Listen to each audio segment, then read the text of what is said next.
Talvez conseguisse um dia entender que as pessoas sempre chegam na hora exata nos lugares onde estão sendo esperadas. Essa é uma de muitas frases e ensinamentos aqui do livro Diário de um Mago, do Paulo Coelho, que eu acho muito interessante e que eu tirei para minha vida de certa forma.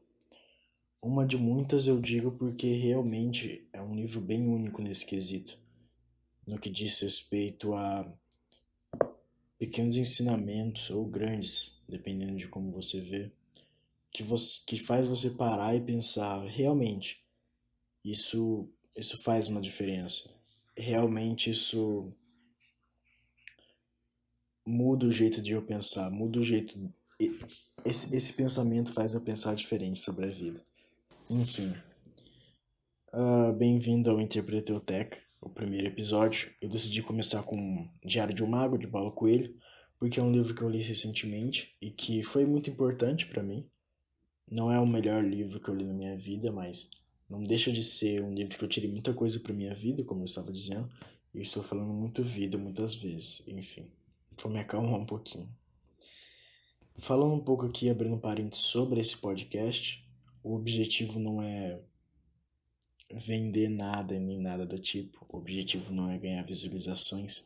O objetivo é, em partes, caso alguém ouça isso um dia, instigar as pessoas mais à leitura, que é um ato, um hobby que acabou perdendo muita força aqui no Brasil nos últimos anos e no resto do mundo, né? Não deixe de ser, não vamos culpar só o Brasil aqui. E em segundo lugar, ou em primeiro, como eu disse, já que eu não tenho certeza se alguém vai ouvir isso, o objetivo é melhorar a minha dialética, o jeito que eu falo. Eu tenho falado muitos palavrões nessa quarentena, por questão de ficar mais falando sozinho, com meus próprios pensamentos, e eu acabo não me policiando tanto. Além de quando eu estou falando alguma coisa mais séria, quando eu deveria estar mais sério, mais controlado, eu acabo perdendo o controle da minha fala e me enrolando um pouco nas minhas ideias.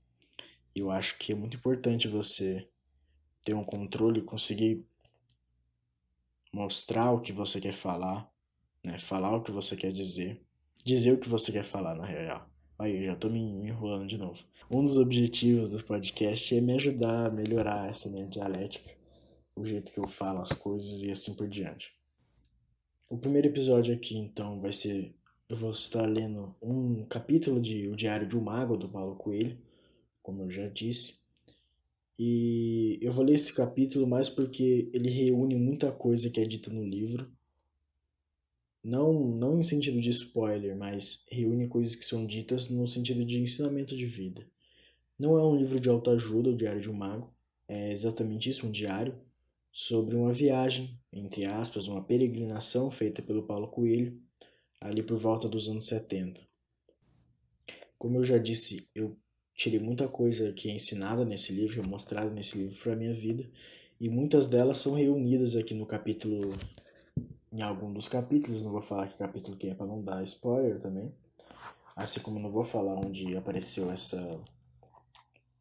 essa frase, né, essa frase que eu li no começo, mas eu vou estar dando uma introdução aqui do livro, falando sobre o que está acontecendo, para você não ficar tão perdido. Não vai ser nenhum tipo de spoiler, pelo contrário, vai ser mais um... Como é que chama? É uma sinopse. Eu vou estar dando uma sinopse aqui do livro para você entender o que está acontecendo, ok? O Paulo Coelho, ele fazia parte de um culto que é muito ligado com o catolicismo. O livro em si é muito ligado com o catolicismo, mas não exatamente. Ele é um certo tipo de vertente. Essa vertente que o Paulo Coelho frequenta, eles têm uns lances de com espadas e esse tipo de coisa. Um pouco estranho, confesso, de início, mas depois você vai se acostumando com a ideia.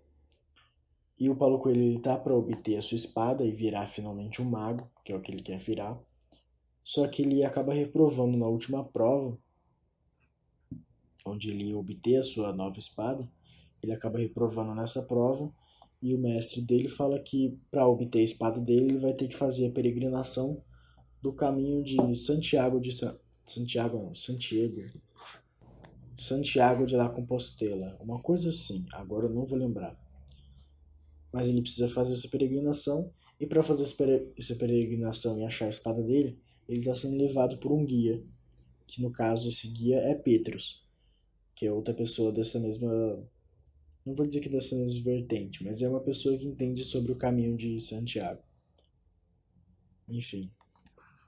Então eles estão aqui caminhando há algum tempo já.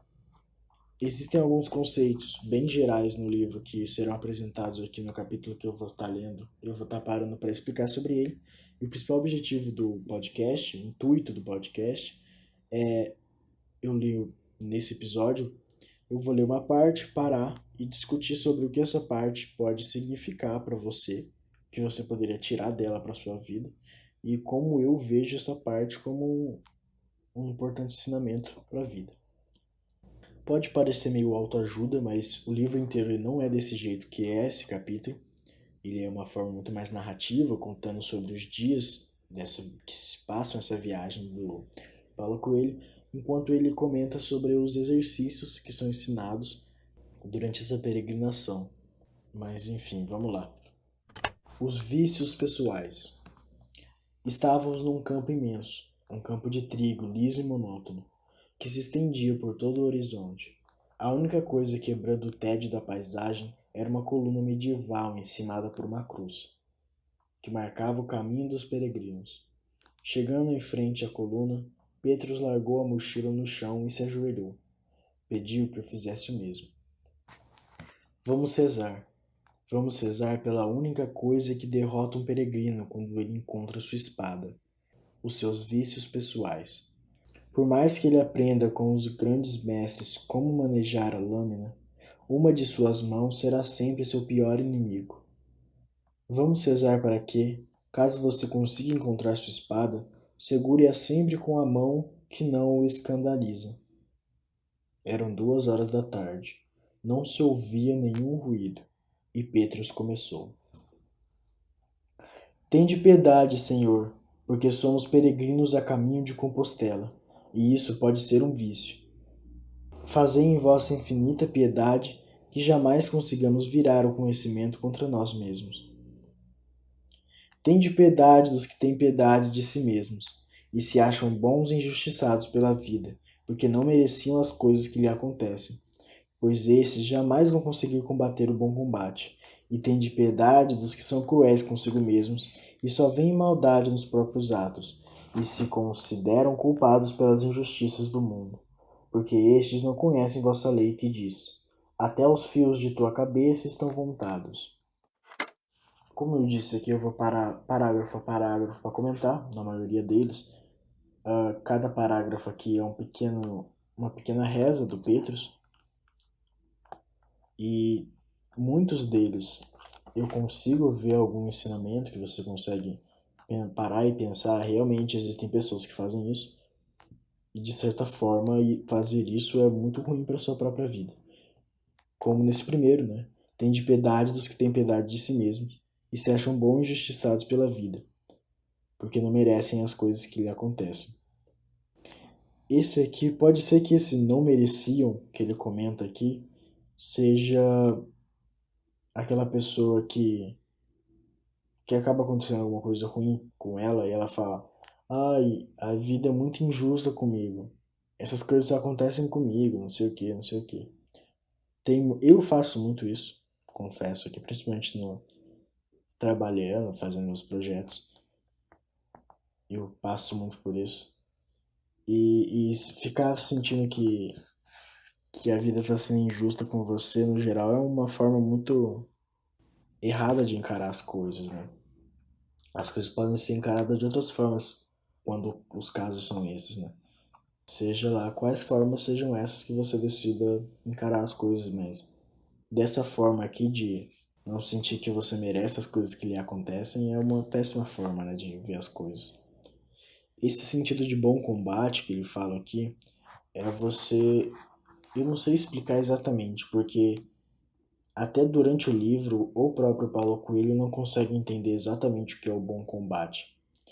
O bom combate é um certo jeito de você viver a vida vamos dizer, competitivamente, sem levar pro lado pessoal, tipo isso, sabe?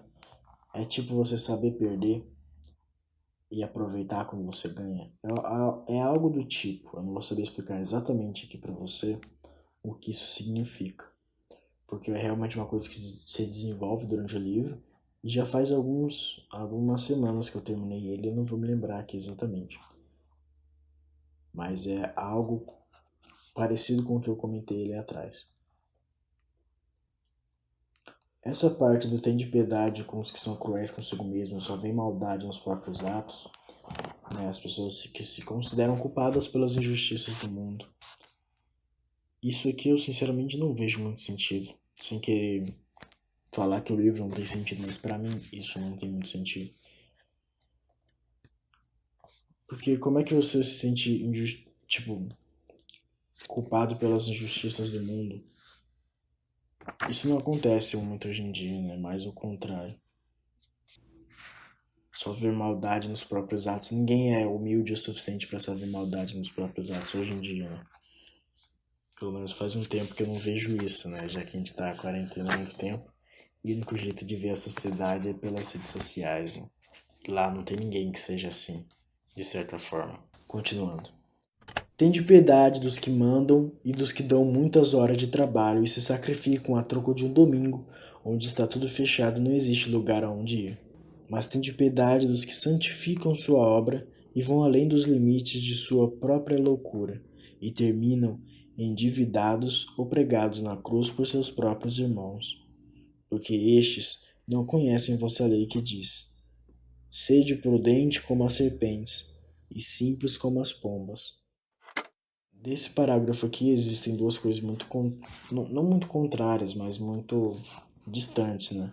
A pessoa que, como ele diz, dão muitas horas de trabalho, sacrificam a troco de um domingo, onde está tudo fechado, é uma afirmação muito verdadeira, né?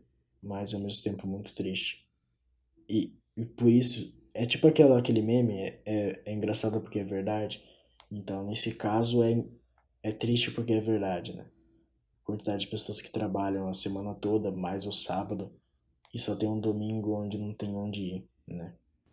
Claro que, né, se você... Existe uma expressão chamada, no inglês, chamada overthinking. Qualquer tipo de interpretação, ou, ou arte, ou piada que você vê, se você fizer um overthinking, se você ficar overthinkando sobre isso, ela vai perder a graça ou perder o sentido, né? Ah, mas nem todas as coisas fecham no domingo. Tá, mas muitas coisas fecham no domingo. Ou a maioria delas perde um desconto, né? Pelo menos. Então, só pra dizer aí que você não deve overthinking sobre isso, porque senão, se você entrar muito dentro da metáfora, ela vai deixar de fazer sentido. É isso que eu tô querendo dizer. Continuando. Mas tem de piedade dos que santificam sua obra. Essa parte aqui eu vou parar para analisar pedaço por pedaço. Tem de piedade dos que santificam sua obra. Sua obra de quem? Do Senhor. Que santificam a obra do Senhor. A, a religião. E vão além dos limites de sua própria loucura. Ok, isso aí tá bem literal. E terminam endividados ou pregados na cruz por seus próprios irmãos.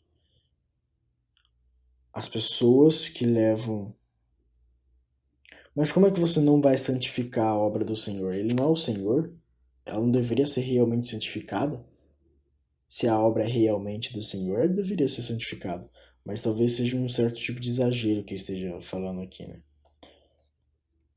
Mas eu, sinceramente, não consigo ver muito sentido atualmente nessa frase. Talvez um dia eu veja mais, né? E terminam endividados ou pregados. Essa parte do endividados, vem de dívidas. Mas o que santificar a obra do Senhor tem a ver com dívidas, né? E eu acabo me perdendo nessa parte. Se você, caro ouvinte, consegue tirar alguma coisa que eu não tô vendo, consegue ver alguma coisa que eu não tô vendo dessa parte, mande um e-mail lá. Eu acho que eu criei um e-mail pro podcast chamado interpretoteca@gmail.com, ou manda pra mim mesmo, re.f Barcelos, com 2 L's, @hotmail.com. Que talvez a gente faça um episódio de leitura aqui. Eu não acho que vai ter muito e-mail, mas não vai ter nenhum e-mail. Mas o que importa é tentar.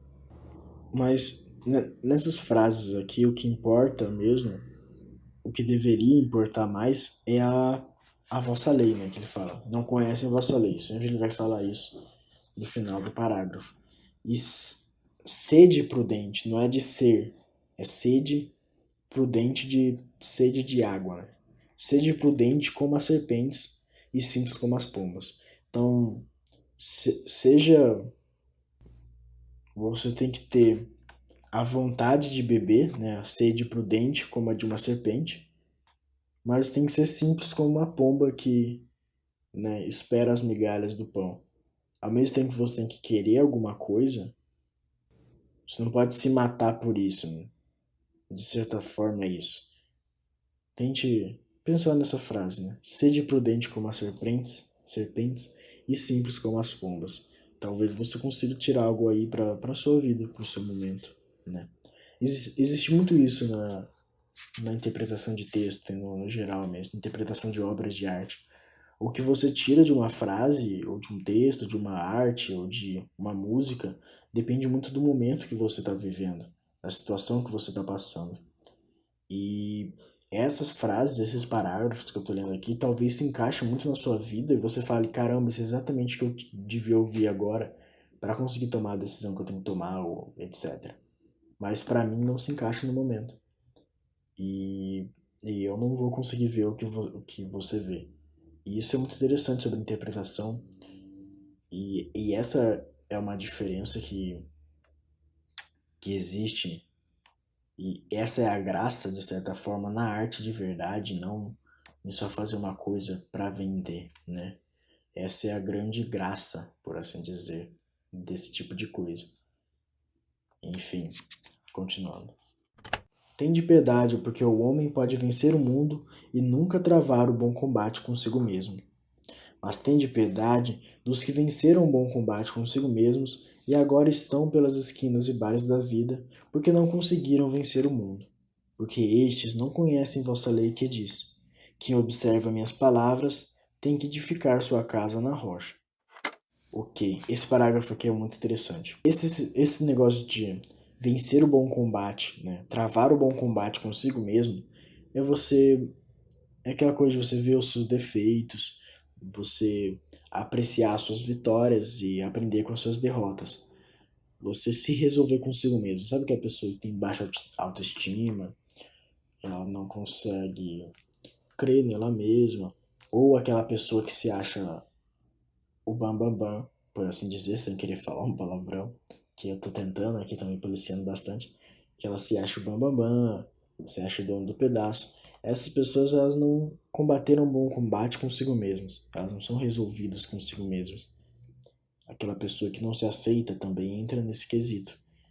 E o que ele diz aqui existem pessoas que venceram no mundo, né, enriqueceram, alcançaram sucesso, mas nunca se resolveram consigo mesmos, né? Ainda tem alguma coisa ali dentro que ela se sente mal sobre. Mas tem aquelas pessoas que elas já se resolveram consigo mesmas, já são esclarecidas sobre o eu, mas elas nunca venceram na vida. E eu acho que essa frase aqui, final, né, a vossa lei, como eu disse, ela se encaixa muito mais pro segundo exemplo do que o primeiro. Que observa minhas palavras, tem que edificar sua casa na rocha. Essa parte de edificar sua casa na rocha, ele está claramente, acredito eu, falando que você tem que fazer sua casa onde seja seguro, né? Onde seja forte, onde seja resistente. Mas quem observa minhas palavras, se o Senhor disse isso, é sobre talvez, né, os 10 mandamentos. Não os 10 mandamentos, mas os ensinamentos da Bíblia, né? Porque, de certa forma, a Bíblia ele é um livro sobre viver em sociedade. Se você parar para pensar, ele é muito sobre isso, né? Fala sobre piedade, fala sobre empatia, fala sobre perdão, fala sobre dividir com o próximo, com respeitar o outro, amar o próximo e assim por diante. Ele é um guia do viver em sociedade, né? não em sociedade, mas viver em conjunto com os outros. É tipo assim, gente, não vamos se matar, por favor. E, e se quem observa minhas palavras é exatamente isso, né? Quem consegue se resolver consigo mesmo, não ficar odiando os outros, roubando, matando, não tendo empatia, não tendo piedade, quem escuta essas palavras, quem segue os ensinamentos da Bíblia, tem que edificar a sua casa na rocha. Esse tem que me confunde. O problema de. Já vou entrar em outra parte aqui. Existe, né? Claro, sempre vai existir a tradução de livros, né, para o português. 90% dos livros que você lê que não, serão traduzidos porque literatura brasileira, vida do Brasil, tem muito pouco, né? Tem os clássicos, né? Mas atualmente são muito poucos. Então, existem muitos erros de tradução. Não é o caso aqui, já que isso foi escrito pelo Paulo Coelho e não tem como ser traduzido e retraduzido. Mas se fosse um livro gringo vindo para o Brasil sendo traduzido, esse tem aqui, né? Quem observa minhas palavras tem que edificar. Esse tem me confunde um pouco, por isso que eu entrei nessa parte da tradução. Porque se caso fosse um livro traduzido, eu diria que esse tem é outra coisa, né? É tipo, deveria, que foi traduzido como tem. Mas já que é um livro brasileiro, a gente tem que levar esse tem não como outra palavra, mas como o que ele é. E o tem, de tem que fazer algo, é um tem de obrigação, né? De certa forma.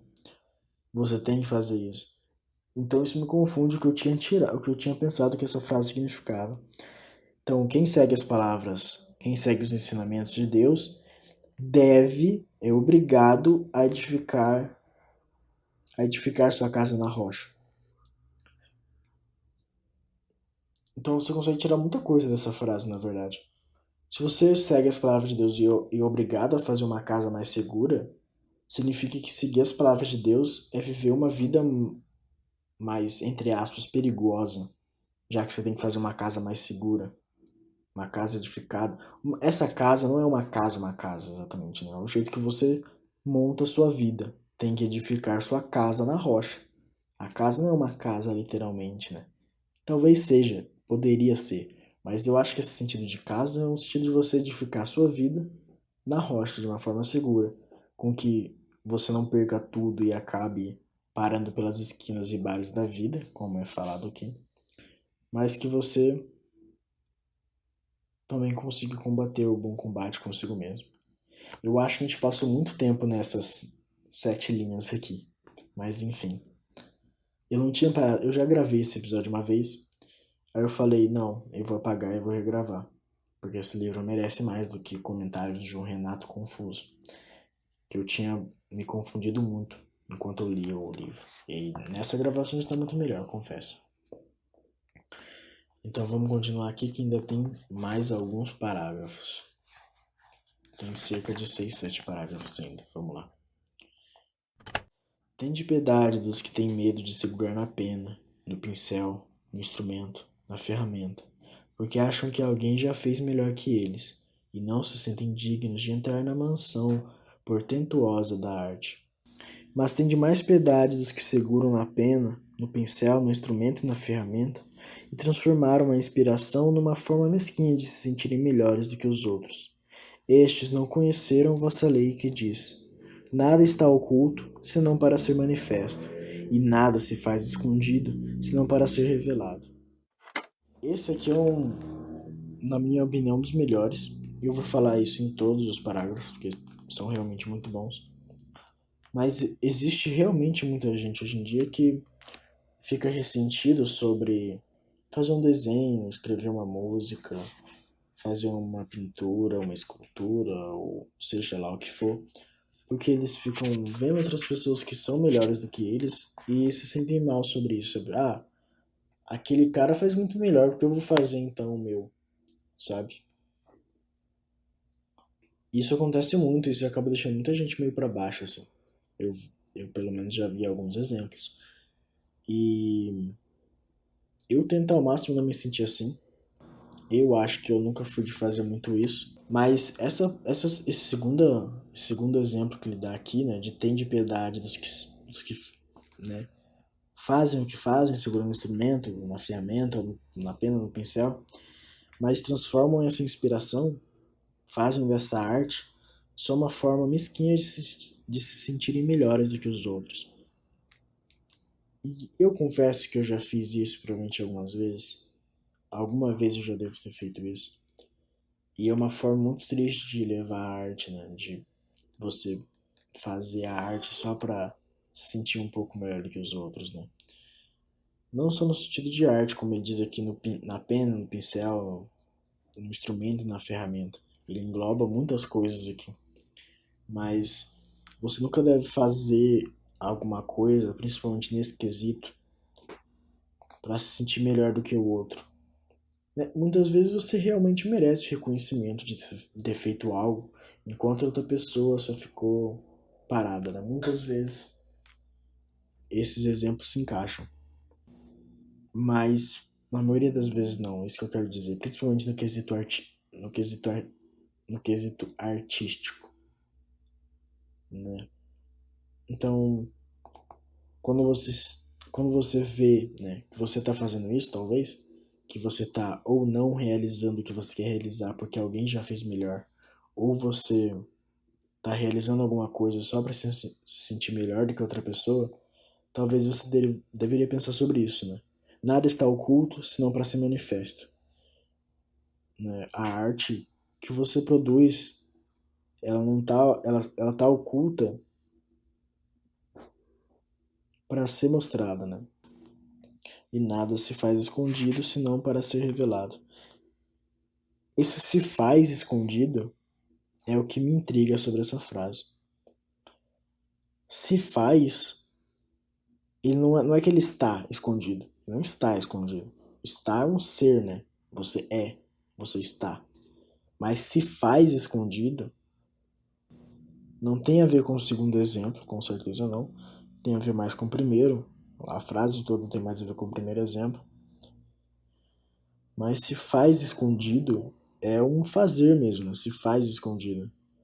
É bastante sobre esse primeiro exemplo. Eu gostaria de ver onde essas frases estão na Bíblia para saber se tem realmente a ver com a frase que o Pedro está falando aqui. Ok, vamos pro próximo que eu já perdi muito tempo nisso aqui. Tende piedade dos que comem e bebem e se fartam, mas são felizes e solitários em sua fartura. Mas tende mais piedade dos que jejuam, censuram, proíbem e se sentem santos, e vão pregar vosso nome pelas praças. Porque estes não conhecem vossa lei que diz: se eu testifico a respeito de mim mesmo, meu testemunho não é verdadeiro. Ok, vamos tentar analisar esse parágrafo de outra forma. Vamos começar pela frase e aí tentar aplicar a frase a cada um dos exemplos. Se eu testifico a respeito de mim mesmo, esse testificar é uma forma de provar, né? Um atestado, ele atesta, ele prova de que tal coisa aconteceu, né? Atestado de matrícula, por exemplo. Então, se eu testifico a respeito de mim mesmo, se eu provo sobre eu mesmo, se eu falo sobre eu mesmo, se eu testifico sobre mim mesmo, se eu testifico a respeito de mim mesmo, meu testemunho não é verdadeiro. Se eu me gabo de mim mesmo, o meu testemunho não é verdadeiro, né? O que eu falo não é verdade. Dá para aplicar essa frase a isso? Se eu me gabo,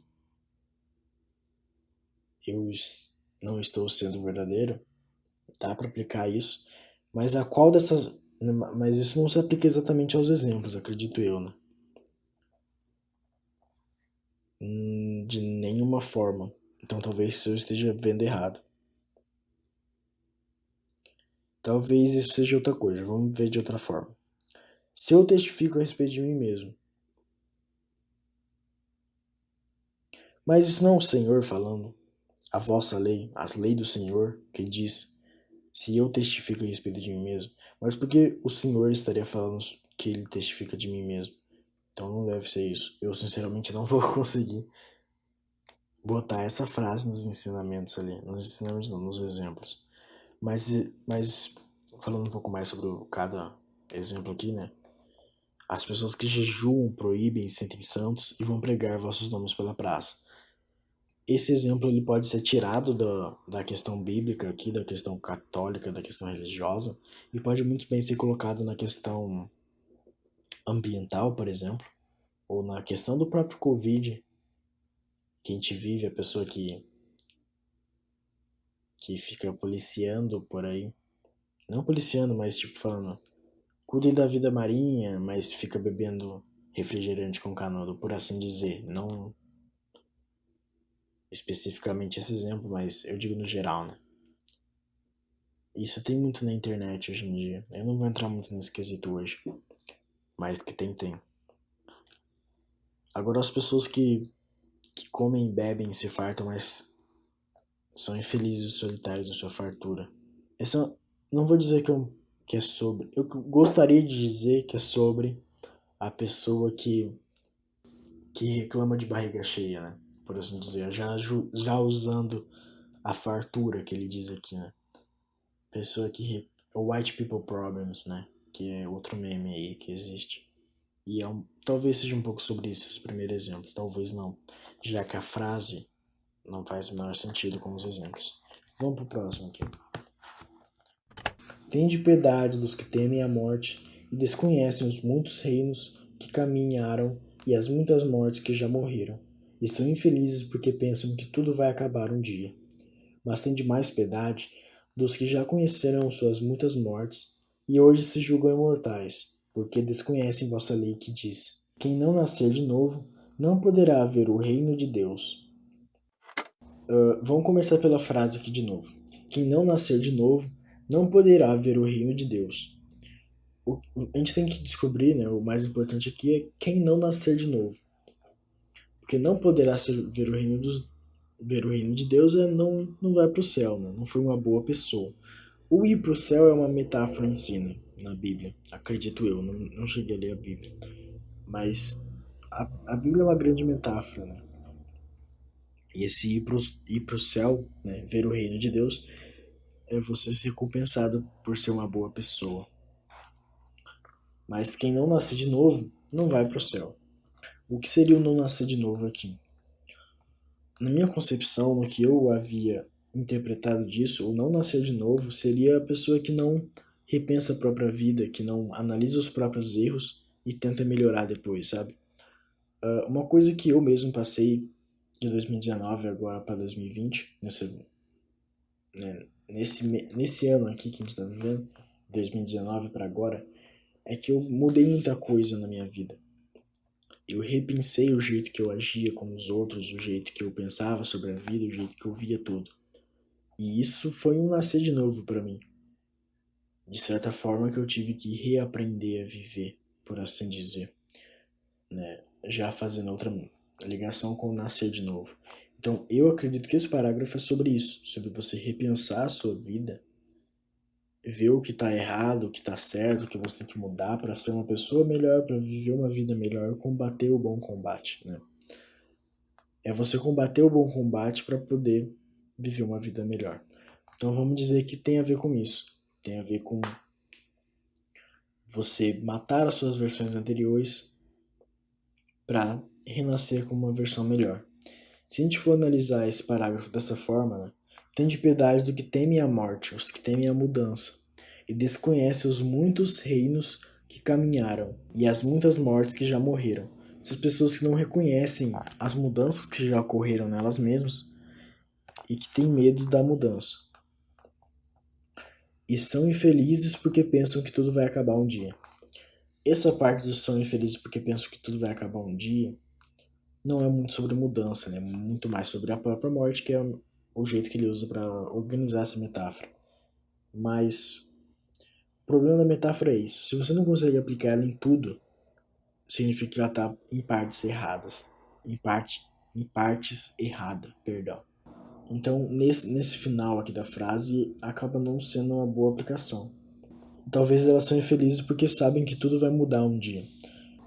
Talvez se aplique dessa forma, mas enfim, vamos para o segundo exemplo. Mas tem de mais piedade dos que já conheceram suas mortes, dos que já mudaram, dos que já se melhoraram. Porém, continuando aqui, e se julgam imortais, ponto, né? Deveria ser um ponto, é uma vírgula para juntar com a frase, né? Mas o exemplo acaba aqui. São as pessoas que mudaram e elas se sentem imortais, significa que elas acham que elas nunca mais vão mudar, que elas são perfeitas já, né? Isso tem muito. Eu mesmo já fiz isso nesse 2019 para 2020. E isso é uma coisa que eu tenho que aplicar mais em mim mesmo. Acredito eu. Deveria. Mas existe muita gente que é assim, né? Tanto pessoas que têm medo da mudança, quanto pessoas que mudaram e se acham as perfeitas, né? Repense sua vida com isso, né?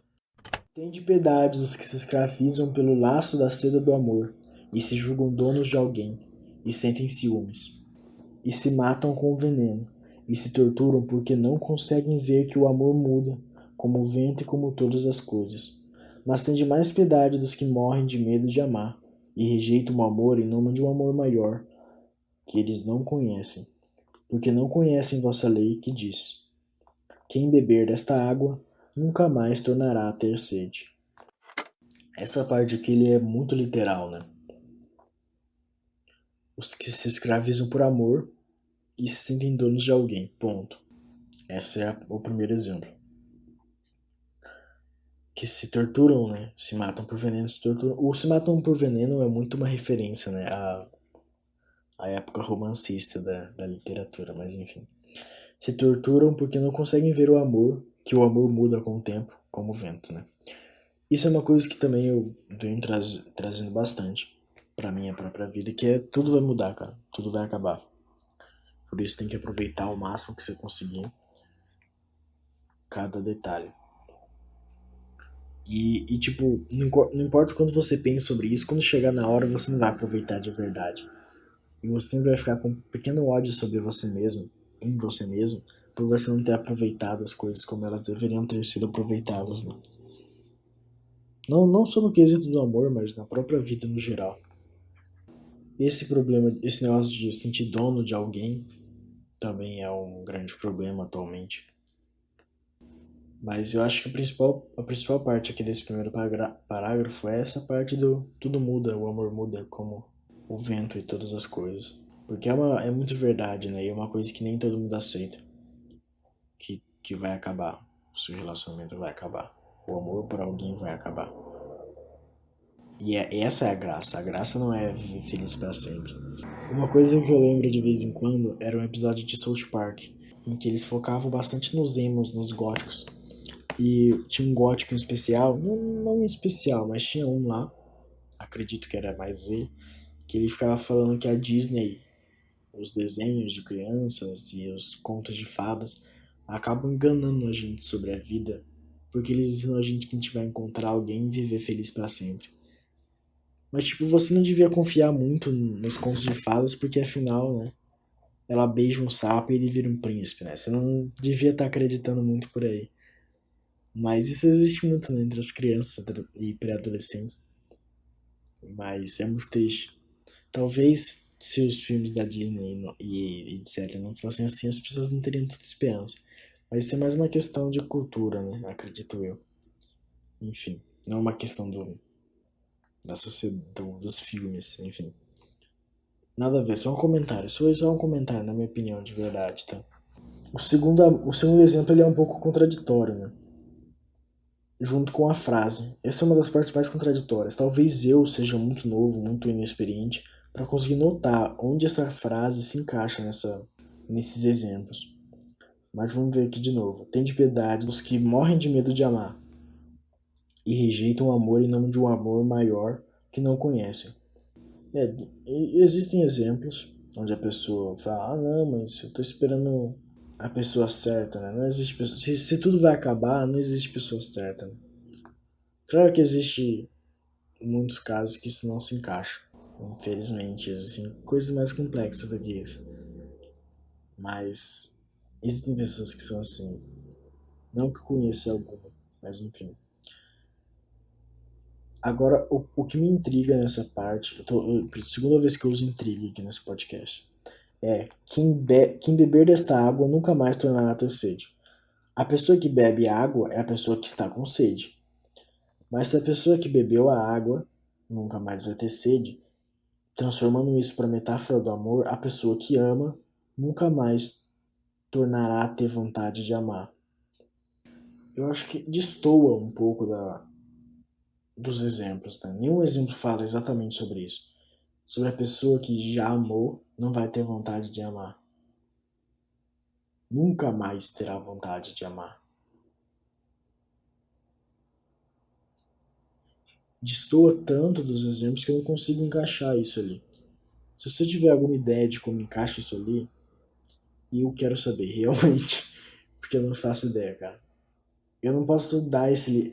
Eu quero emprestar meus livros, dar os meus livros, porque eu não quero ficar com muitas coisas aqui. Eu já até parei de comprar livro físico. Mas, sinceramente, eu quero deixar esse podcast salvo aqui para caso um dia eu queira voltar nessas frases e entender melhor elas. Porque essa aqui e as próximas eu não consigo tirar muita coisa. Vamos para a próxima. Tende piedade dos que reduzem o cosmos a uma explicação, Deus a uma poção mágica e o homem a um ser com necessidades básicas que precisam ser satisfeitas, porque estes nunca vão ouvir a música das esferas, mas tende mais piedade dos que possuem a fé cega e nos laboratórios transformam mercúrio em ouro e estão cercados de livros sobre os segredos do tarô e o poder das pirâmides. Porque estes não conhecem vossa lei que diz: é das crianças o reino dos céus. A partir desse último parágrafo que a gente leu, sem ser esse o último, as coisas começam a ficar um pouco mais contraditórias para mim. Não sei para você, mas aqui você consegue ver, né? Vamos por partes. Tende piedade dos que reduzem o cosmos a uma explicação. O cosmos ele representa a vida, o universo e tudo mais. E já usando essa referência da vida, o universo e tudo mais, é uma piada que o Douglas Adams fazia muito no Mochileiro das Galáxias. De você não pode resumir a vida, o universo e tudo mais, ou seja, o cosmos, a uma explicação básica. Daí que vem a piada 42. E olhando em retrospecto agora, é genial isso, não é? Se você lê essa frase e depois lê o primeiro livro do Guia do Mochileiro das Galáxias, você vai falar, tipo, putz, genial. Senão você vai achar engraçadinho, mas enfim. Você não pode reduzir a vida, o universo e tudo mais a uma simples resposta, né? Isso é muito interessante, né? Não é uma pequena explicação que vai fazer sentido pro cosmos, pra vida, o universo e tudo mais, né? Deus é uma poção mágica. Isso também tem muito, né? Tipo, eu lembro muitas vezes que quando eu mesmo passei, ou meu irmão passou pro vestibular, pro Enem, a pessoa falava, graças a Deus. E dá uma raiva, de certa forma, né? Pô, eu estudei o ano todo pra isso e tá me dizendo que foi pra nada, que era só ter pedido pra Deus e tava feito. Existe muito isso, né? Não que a sua fé não seja verdadeira, não seja útil, por assim dizer. Não deveria ser, né? A sua fé deveria ser só pela fé, não pela utilidade dela. Mas existe muito disso, né? De querer usar a fé como uma utilidade, como uma poção mágica. Vamos pro próximo aqui. Não consigo aplicar a minha realidade, isso que eu quero dizer. Tende piedade dos que não veem ninguém além de si mesmos, e para quem os outros são um cenário difuso e distante quando passam pela rua em suas limusines, e se trancam em escritórios refrigerados no último andar, e sofrem em silêncio a solidão do poder. Mas tende piedade dos que abriram mão de tudo e são caridosos, e procuram vencer o mal apenas com amor, porque estes desconhecem vossa lei que diz: quem não tem espada, que venda sua capa e compre uma. Esse eu achei super interessante, é sobre, né, ao mesmo tempo que é sobre pessoas que acham que o centro do universo é o próprio umbigo, né, como já diria a frase, o ditado, né? Tem um ditado desse, né? Que a pessoa que você acha a última bolacha do pacote é sobre um pouco disso, mas que acaba que existe uma solidão no poder, né? De certa forma, pelo que ele diz aqui, e pela realidade, né? Porque, por exemplo, ser poderoso nesse sentido aqui, do um político, uma pessoa famosa, esse tipo de coisa, você perde muito para ter isso, né? E é um pouco, né, tem de piedade dos que perdem para ter esse poder a mais. Não perdem, mas que sacrificam algumas coisas e acabam vivendo na solidão do poder. Mas esse segundo é bem interessante também. Tem de piedade dos que abrem a mão de tudo e são caridosos, procuram vencer o mal apenas com amor. Esse aqui é o que se aplica à frase, né? Quem não tem espada que venda sua capa e compre uma. Porque não dá pra você batalhar o mal só com o amor, né? Você vai precisar ser ativo em certo ponto. Não adianta só você tweetar Black Lives Matter se você não faz nada pra mudar a realidade da vida real, sabe? Não adianta nada você ficar falando coisa da vida marinha, poluição solar. Fala assim, gente, tem que cuidar do planeta, mas fica lá usando ar-condicionado a noite toda, todas as noites, né? Tipo, não tem nada a ver, na verdade. Mas tô falando que só falar não adianta nada, você precisa fazer alguma coisa, sabe? Talvez esse exemplo que eu dei é mais uma questão de hipocrisia do que o exemplo do Black Lives Matter. Não é só postar uma fotinha preta no Instagram que você vai estar fazendo a diferença. E existem vários outros exemplos, mas no momento eu não consigo pensar em nenhum, sinceramente, cara. A cultura do cancelamento se encaixa muito nisso, né? De certa forma. Não de todas as formas, mas de certa forma. O problema da cultura do cancelamento é que as pessoas focam em uma pessoa só e não no hábito em si, né? Seja se ela está sendo cancelada por racismo, homofobia e etc. As pessoas focam em acabar com uma pessoa de cada vez em vez de tentar acabar com o hábito, né, cultural. Mas enfim, não vem ao caso. Mas realmente é muito verdadeiro, né? É muito verdadeira essa parte que diz quem não tem espada que venda sua capa e compre uma, né? Não adianta só você ficar falando as coisas, isso não vai fazer diferença. Sabe? Enfim, vamos pro penúltimo parágrafo aqui. Tende piedade, Senhor, de nós que buscamos e ousamos empunhar a espada que prometestes, e que somos um povo santo e pecador, espalhado pela terra. Porque não reconhecemos a nós mesmos, e muitas vezes pensamos que estamos vestidos e estamos nus. Pensamos que cometemos um crime e na verdade salvamos alguém. Não vos esqueçais, em vossa piedade, de todos nós que empunhamos a espada com a mão de um anjo e a mão de um demônio segurando no mesmo punho. Porque estamos no mundo, continuamos no mundo e precisamos de vós. Precisamos sempre de vossa lei que diz: quando vos mandei sem bolsa, sem alforje, sem sandálias, nada vos faltou. Esse parágrafo é interessantíssimo também. Ele fala sobre eles mesmos, né? Sobre os peregrinos, mas ao mesmo tempo ele está falando sobre a humanidade no geral. Né? Não nos reconhecemos a nós mesmos, pensamos que estamos vestidos, mas estamos nus. São as confusões que acontecem, né? No dia a dia, na vida, na sua cabeça e tudo mais. Isso foi bem péssimo. Esse foi o pior comentário que eu já fiz na minha vida. Mas tô querendo dizer, tipo, que a gente se engana muito, né? Tanto no nosso dia a dia, no nosso cotidiano, quanto nas questões que importam, sabe? Já essa frase que ele dá aqui, né? Quando vos mandei sem bolsa, sem alforje, sem sandálias, é aquela questão de tipo, não tem nada a ver com o ensinamento, no meu ver. Tipo, não que a frase não tenha a ver, mas o que eu tô pensando não tem a ver com o ensinamento em si. Mas tem muito a ver essa frase com aquela questão de tipo, você não precisa mais do que você já tem, sabe? Quando vos mandei sem bolsa, sem alforje, ele quer dizer tipo, quando vos mandei sem, entre aspas, sem o preparo que você estava esperando receber, nada vos faltou, né? Isso pode ter a ver nessas frases aqui. Não sei, nessas frases eu não consigo encaixar. Nas frases, nos exemplos, eu não consigo encaixar essa frase. Talvez essa questão do vestidos e nus tenha a ver com pensamos que estamos preparados, mas não estamos. Pensamos que cometemos um crime, e na verdade salvamos alguém, né? Sobre as confusões e talvez inseguranças, mas porque estamos vestidos e estamos nus. Isso é o que me intriga um pouco. Porque se a gente pensa que está vestido, mas na verdade está nu, ou a gente está pensando que está preparado, mas não está preparado. Mas a lei diz que quando vos mandei, entre aspas, despreparado, de acordo com os seus pensamentos, vocês não lhe faltou nada, né? Então é um pouco conflitante com boa parte das outras frases aqui. Realmente, eu confesso que o final do podcast não ficou tão bom assim. né? De algumas frases pra cá, eu comecei a me perder no que elas significam. Isso acontece, principalmente quando não se tem muito preparo, como é o meu caso.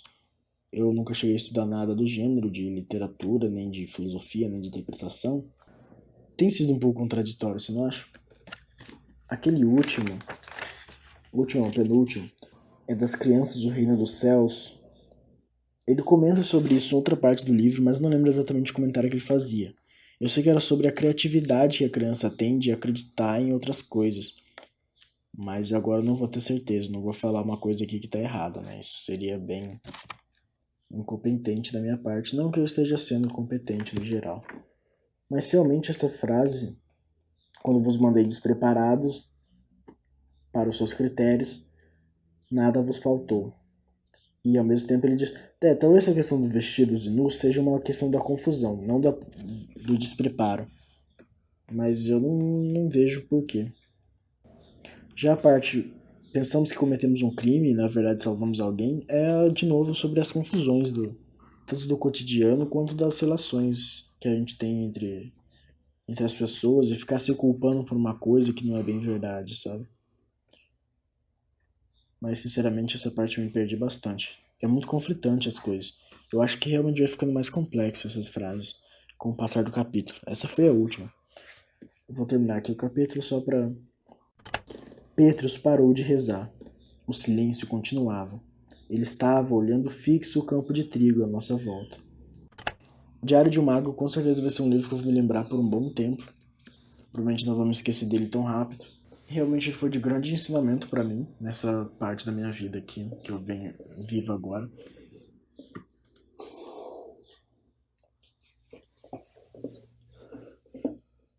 E eu acho que você talvez deveria experimentar ler um pouquinho. Não especificamente esse livro, mas com certeza ele te traria uma visão diferente sobre as coisas. Tanto sobre as relações humanas que temos uns com os outros, quanto sobre, sei lá, religião, talvez. Ele consegue compilar muita coisa interessante aqui nessas 240 páginas que tem aqui. Não é um livro grande, é um livro pequeno. Essa minha edição ela é um pouquinho antiga, mas acho que não faz tanta diferença, já que é um livro brasileiro. E espero ler O Alquimista, do mesmo autor, logo logo. Talvez eu traga alguma coisa aqui também. Vamos ver se O Alquimista me impressiona tanto quanto O Diário de um Mago. Muito obrigado por ter ouvido. Eu sei que ninguém vai ouvir isso aqui até o final realmente, mas caso você tenha ouvido, meus parabéns. Muito obrigado por estar acompanhando e estar apoiando o meu, entre aspas, trabalho barra hobby aqui. Outros episódios sairão, pelo menos outro até o final de 2020, espero eu. Na verdade vai ser mais um, pelo menos, até o final de 2020. E é isso. Provavelmente cada episódio vai seguir uma premissa diferente, no sentido de como eu vou interpretar o texto. Nem todos eu vou ler o capítulo inteiro em si, alguns eu só vou comentar sobre e assim por diante. Mas enfim, muito obrigado e até o próximo episódio.